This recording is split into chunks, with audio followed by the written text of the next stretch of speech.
سلامونه ملګرو، امید لرم تاسو ټول به روغ او جوړ یاست او ژوند مو ښه روان وي. د یو نوي درس سره بیا ستاسو خدمت کې حاضر یم.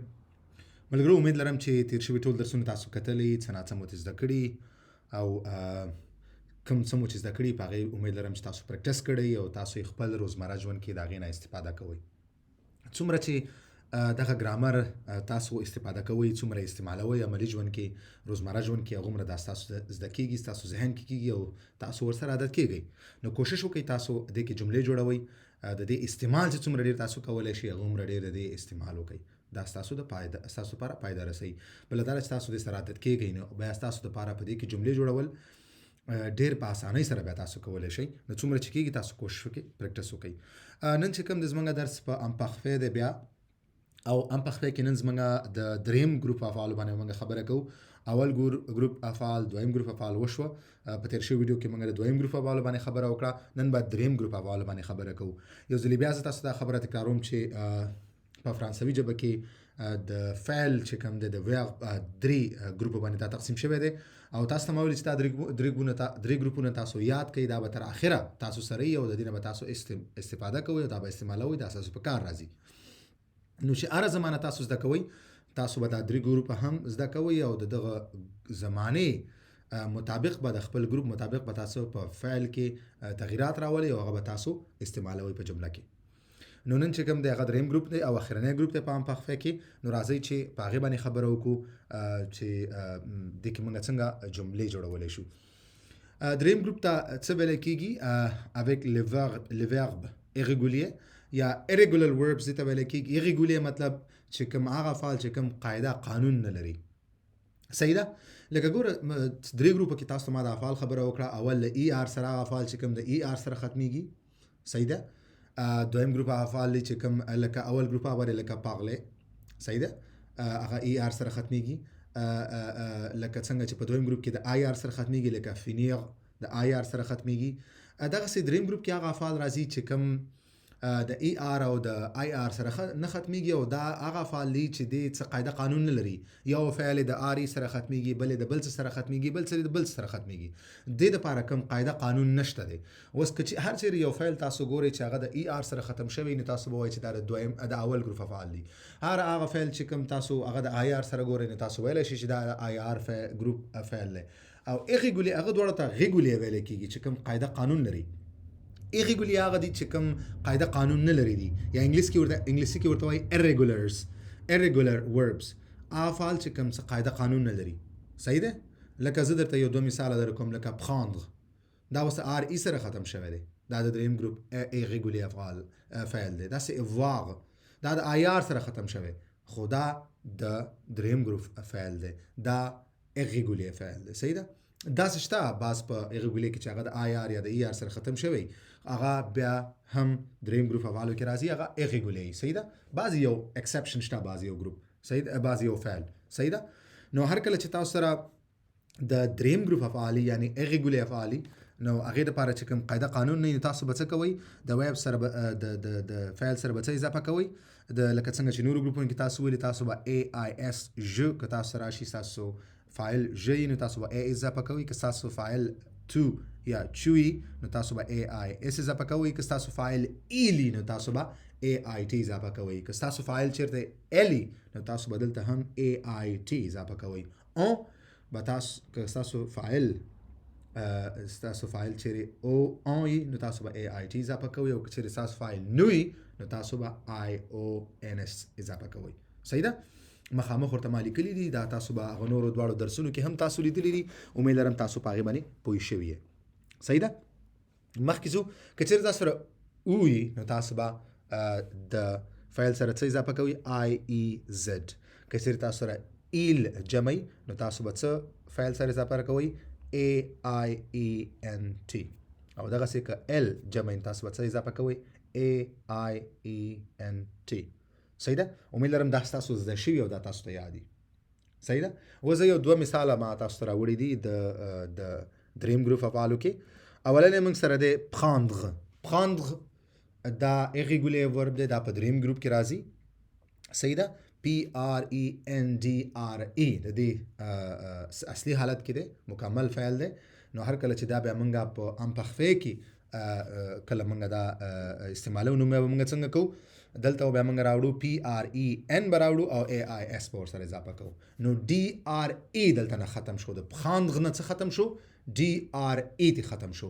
که تاسو ته یادي په اول ګروپ کې به موږ ER ختمو او AIS په اضافه کوو، په دویم ګروپ کې به موږ IR ختمو AIS په مو اضافه کوو. ولې دلته دا څه قاعده قانون لري په دې فعل کې به داسې تاسو کوئ که موږ بیا بل فعل ته لاړ شو نو هلته بیا موږ هغې کې نور چینجز راولو.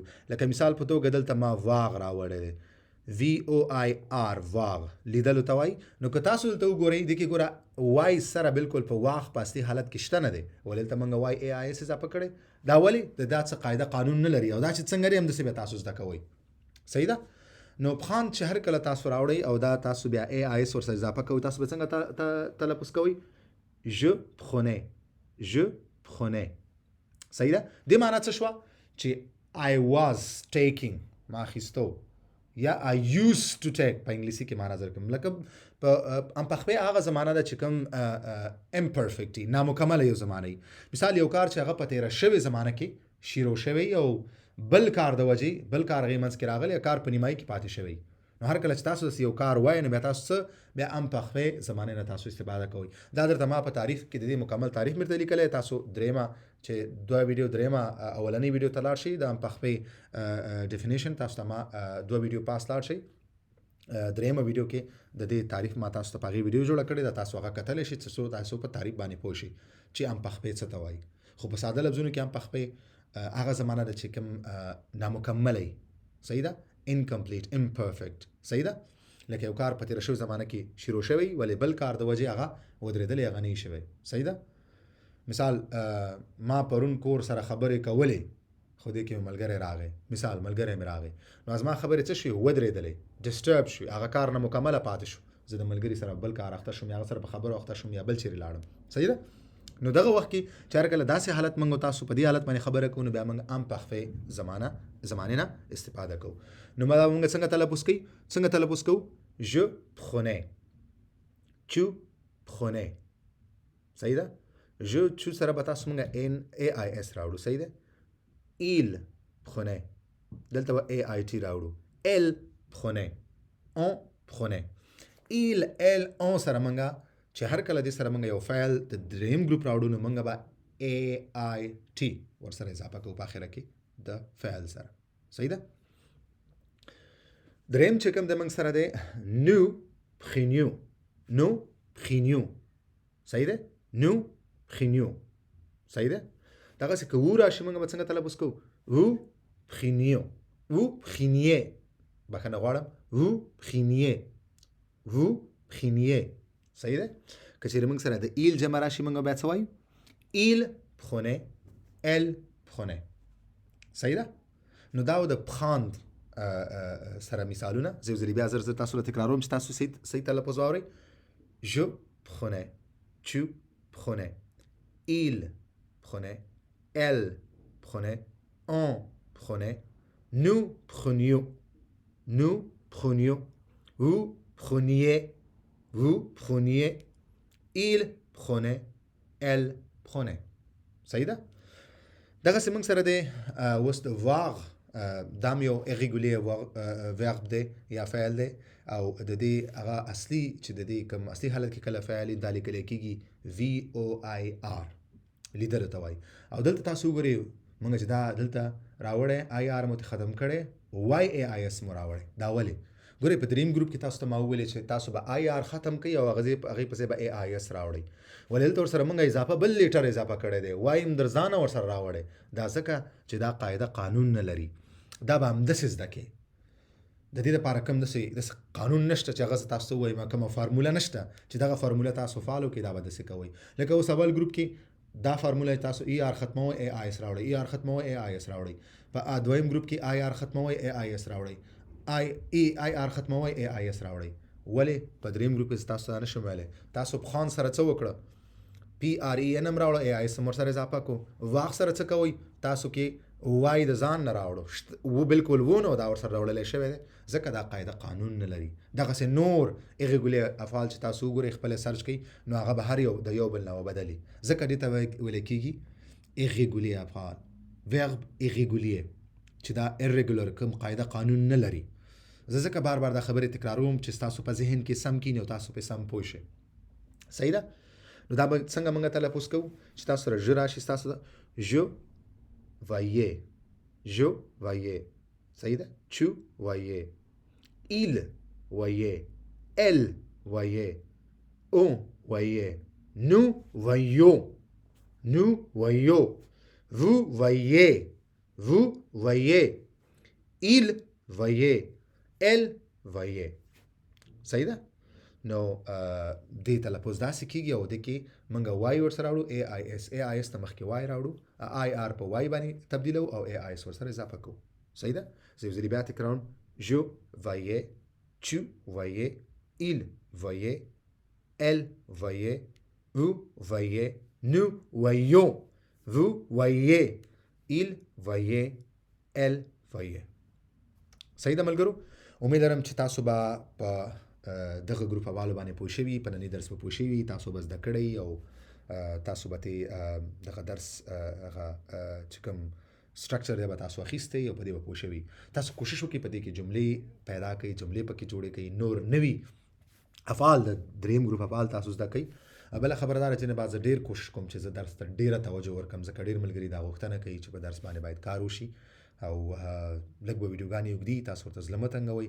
زه ځکه ډېر جوړ تشریحاتو کې ځم چې تاسو سم پوه شئ او په دغه ساخت باندې مکمل ډول باندې پوه شئ او تاسو خپله جمله سازي وکړئ.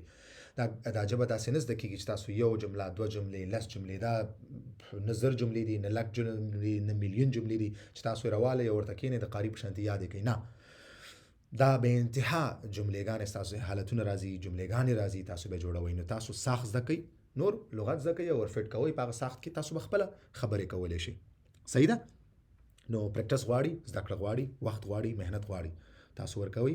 او که تاسو هره پوښتنه درس په اړه باندې تاسو کوم مشوره ورکوئ، تاسو هر وخت کې کمنټ کولی شئ په یوټیوب باندې. که بله کومه پوښتنه د قانون په اړه باندې تاسو هم خپله هغه پوښتنه هم پرېښودلی شئ. انشاءالله په خپل وخت به زه ستاسو پوښتنو تاسو ته جواب درکوم. درس همدومره و، په مخه.